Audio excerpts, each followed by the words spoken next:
First of all, I want to thank you guys for coming today. My name is Jeff Garrett, and I'm president of Mid-American Rare Coin Galleries, and I've been in business for about 35 or 36 years. This is my 38th A&A in a row, so I've done a few of these. And today, speaking of the A&A, today's talk I'm going to do is going to be entitled "How to Value United States Coinage," and what it is going to be an abbreviated version of a class I did for the summer seminar this year in Colorado Springs. I did a two-day mini seminar, and it's, even though it doesn't sound like a subject you can cover fairly quickly, we actually took the 2 full days and still needed more time. So it is a very complex subject. I think it's as complex as coin grading, and or other things that, like, history and there's all other things that you could think about. How to value a coin is it's not as easy as everyone thinks it is, because there's a lot of price guides and things like that. But as we all know, it's not as black and white as using a price guide. So what I want to do is kind of follow the outline a little bit the way I did it in Colorado, but it'll be a little bit briefer. And then what I'll do is I'll try not to keep you guys here all day for like we can do. So we'll get to help you through your nice lunch, and we'll be able to go on to the coin show.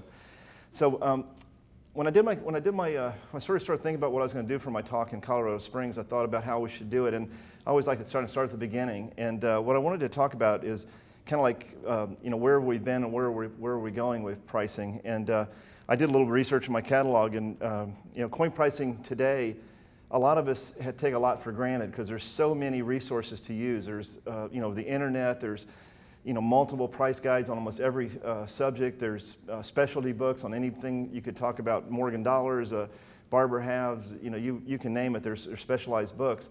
But a long time ago, back in the early part of the 20th century, there really were very few price guides, and most of those were done by dealers. And I brought a couple of those just for instance. Probably one of the most popular one was that probably was groundbreaking was the by B. Max Mell, the Star Encyclopedia. I'm not sure many people have seen that, but B. Max Mell had an interesting operation, the way he did things.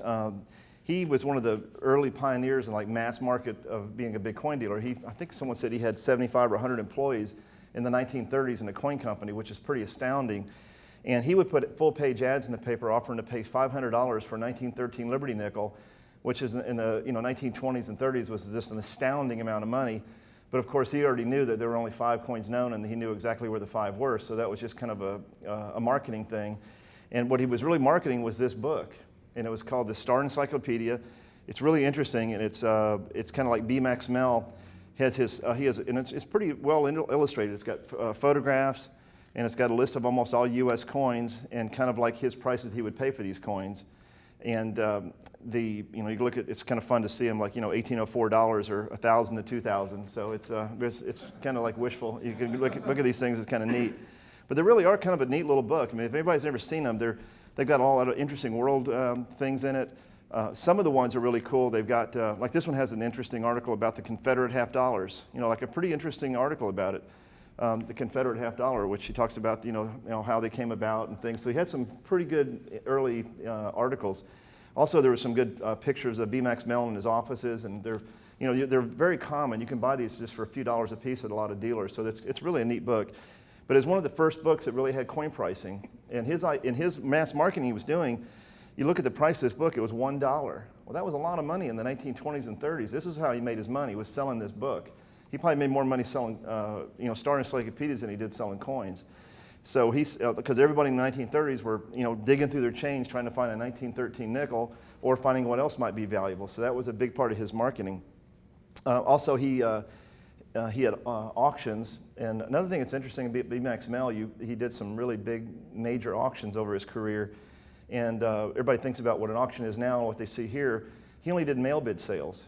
It was really interesting. All those great collections he auctioned, he only did them by mail bid sales. So it's interesting how that business transpired in those days. It wasn't like everybody in a room bidding against each other. He did them by mail bid.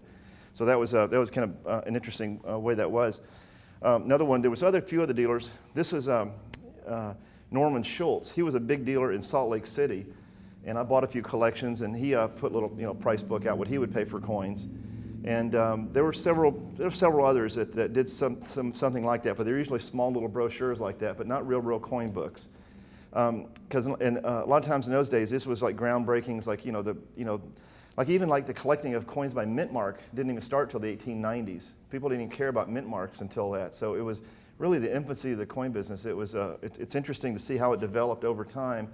And one common thread you'll see about it, the literature that comes out does make it more and more boom, it helps develop the coin market. It's one of the reasons we have such a good coin market right now, even in the face of the economy that we have a lot of people are really struggling in the United States, and one of the reasons the coin market is so good is because of the transparency and the information that's available for coin collectors.